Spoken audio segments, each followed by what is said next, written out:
We don't just lose time by hurrying, we lose moments that never return. The danger of rushing isn't measured in hours or calendars. It's measured in the details that vanish when we're too distracted to notice. A child calling your name with a spark in their eye. The way someone you love lets out a laugh that carries a lifetime of tenderness. A glance exchanged that says more than words ever could.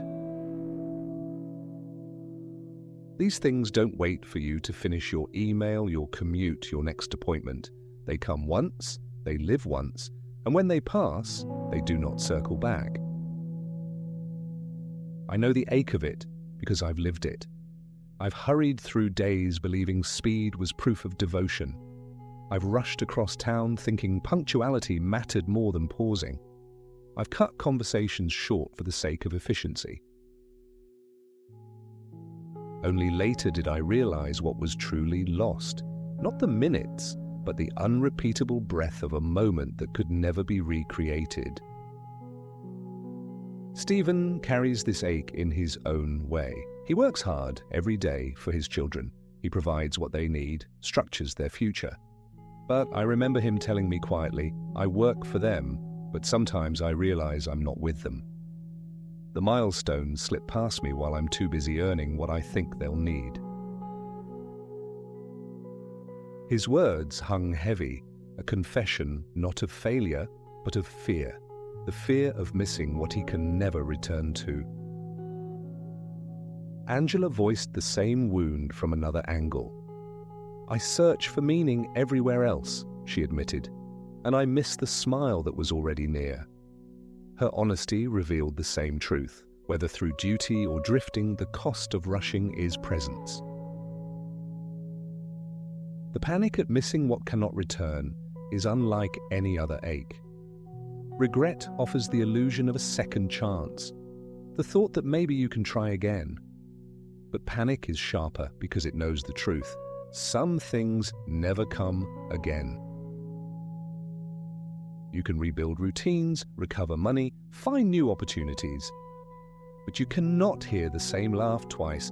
You cannot watch the same first step again.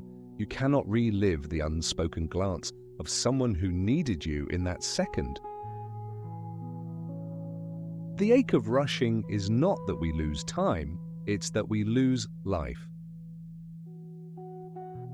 I missed my mother's last laugh because of a phone call. It was an ordinary afternoon, warm light falling through the window, the scent of tea still in the air.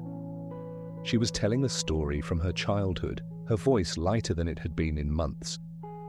Her eyes brightened, her hands moving gently as she spoke. I was half listening, nodding along when the phone rang. Without hesitation, I answered. Work, schedules, something that felt urgent in the moment. When I returned, the story was over. Her laughter had passed. She never told it again. A few weeks later, she was gone. I thought I had more time. I thought she would laugh again. But that sound, that moment, lived only once, and I had missed it.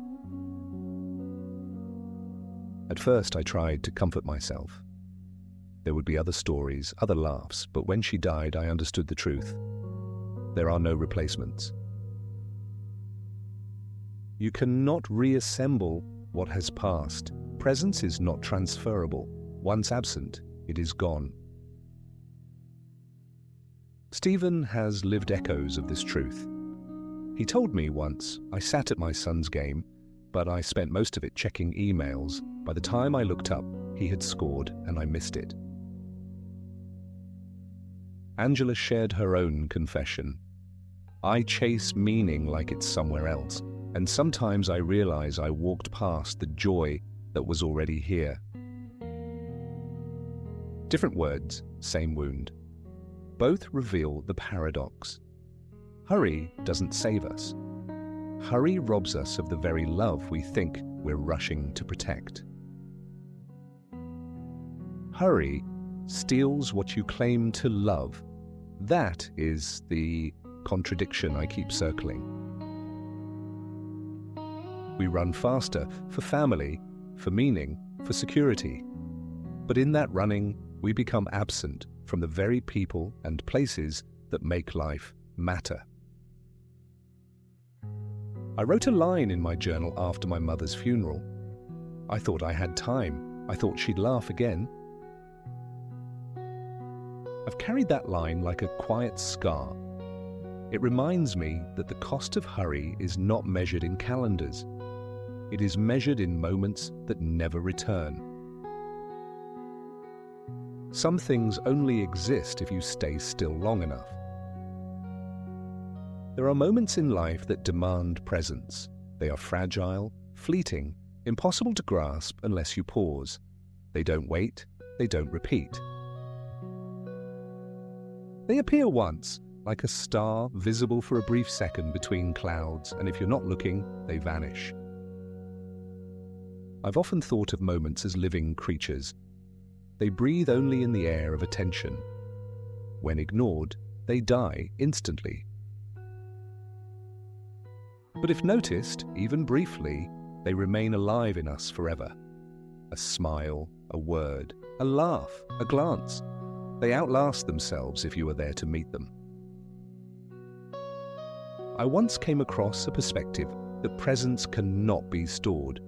You can photograph the setting, record the words, capture the event. But what makes the moment alive is only experienced once, in its own breath of time.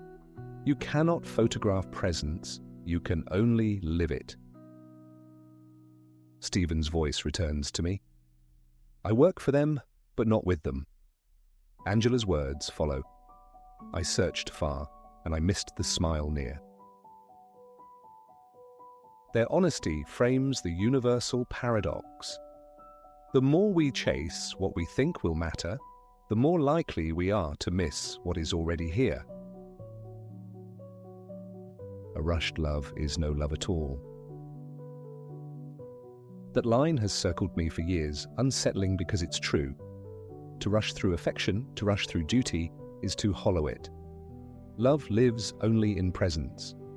Without stillness, it doesn't breathe. I think often of the flower I once saw blooming for a single morning. Its life was measured in hours. Had I walked past, it would have existed without me. But I stopped. I saw it. And now, though it has long since crumbled back into earth, it remains alive in me. That is what presence offers, a way of carrying fragile things forward.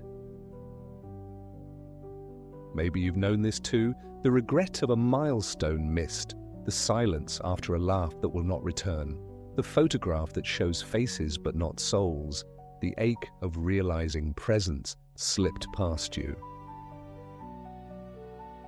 The detour is not to try to hold everything, that is impossible. The detour is to notice once, to stay still long enough, because even when the moment leaves, if you were present, it remains.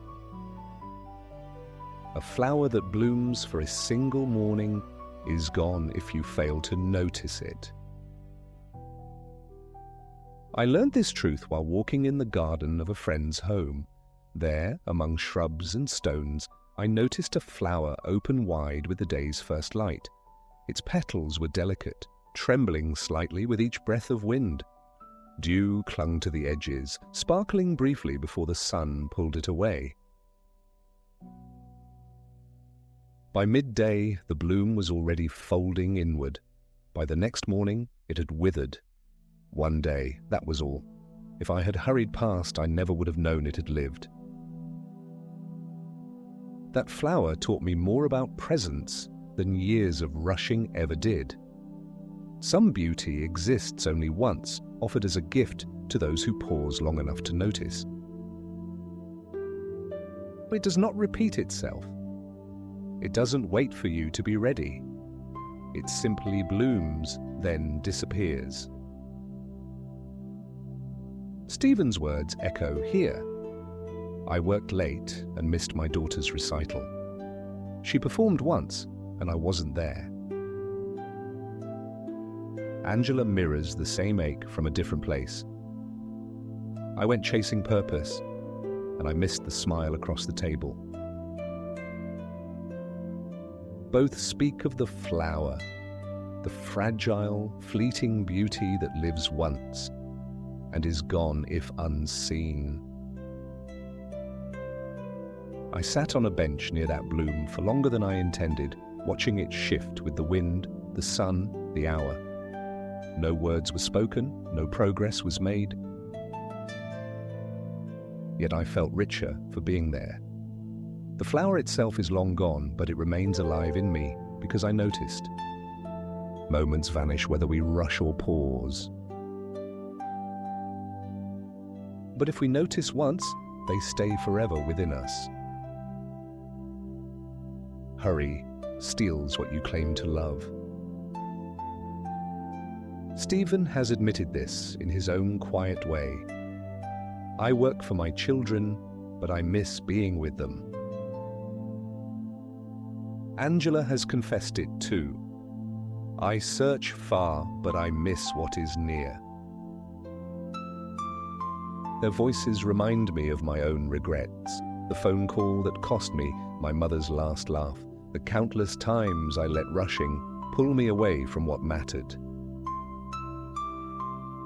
The detour is not to try to slow life down. Time moves at its own pace. The detour is to stop losing moments twice.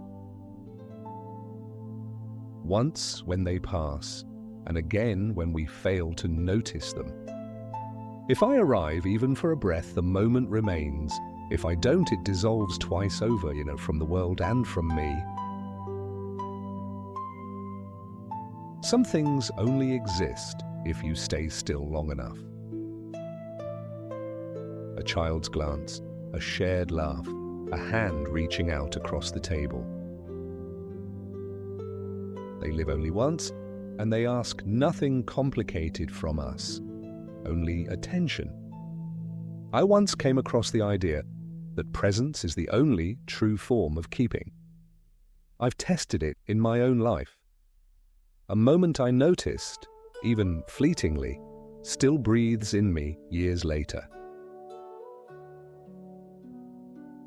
A moment I hurried through is gone completely, leaving only the ache of its absence. So I ask myself, and maybe you've asked it too, what would it mean to carry less hurry, not to extend time, but to let presence turn fragile seconds into something that lasts? You will lose moments, but you can stop losing them twice. That truth stays with me tonight as I sit in the stillness of my parked car. Headlights off, darkness gathered around, only the faint hum of the engine left. I know I cannot keep everything. The milestones I missed, the laugh of my mother, the bloom of that flower, they are gone. But because I noticed some, they are not fully lost. They live in me. Stephen once told me, I feel like I worked for them, but not with them. Angela said, I searched everywhere and I missed the smile right in front of me. Their words fold into mine, reminding me that all of us share the same ache. Hurry steals presence, but noticing redeems it. The road feels marked by echoes, each one a trace of what has already passed. They don't accuse me, they remind me what I notice stays. A moment seen, even once, refuses to vanish. It lingers like a stone smoothed by water, turned over in memory until it becomes more than time. It becomes presence, carried forward. I think of the moments that slipped away, the laughter I hurried past, the touch I didn't linger in, the faces blurred by my distraction. They are gone, yes. But I no longer need to lose them twice. Even now I can gather what remain. The breath of a voice, the pattern of shadow across a wall, the fragile bloom that lasted only a morning. To notice, even once, is to keep. Rushing told me I was protecting life, but in truth, it was stealing it. The faster I moved, the less I saw. I was present everywhere except where I actually was. Now I know, stillness doesn't erase the moment. It gives it a chance to root. The road bends again, stretching beyond my sight. I cannot know what waits, and maybe that is its gift. The unseen ahead is not emptiness, it is invitation. So I breathe and whisper into the silence. I will lose more moments, that is certain. Yet, if I can notice even a few, they will remain. And maybe that is enough. Enough to steady me here. Enough to keep me alive to the road still unfolding.